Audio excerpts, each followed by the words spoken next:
তিনটে অদ্ভুত ফ্যাক্টস যেগুলো শুনলে তুমিও বলবে হ্যাঁ এইরকম কিছু হয় নাকি।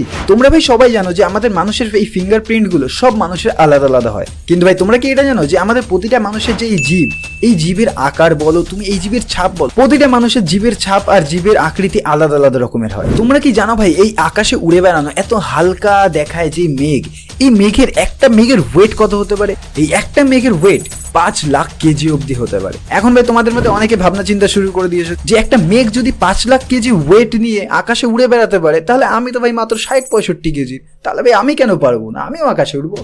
এই যে মেঘ ভাই, এই মেঘের মধ্যে ছড়িয়ে ছিটিয়ে থাকে ভাই জলের কণা, এরা অনেকটা জায়গা নিয়ে ছড়িয়ে থাকে, যার জন্য এরা আকাশে উঠতে পারে, কিন্তু তুমি চাইলে এটা পারবে না। তোমরা কি জানো ভাই ডাইনোসরের পৃথিবীতে আসার আগে শার্কের পূর্বপুরুষরা সমুদ্রে অলরেডি সাঁতার কেটে বেড়াতো, তার মানে ভাই ডাইনোসর আসার আগে পৃথিবীতে শার্ক অলরেডি পৃথিবীতে চলে এসেছিল।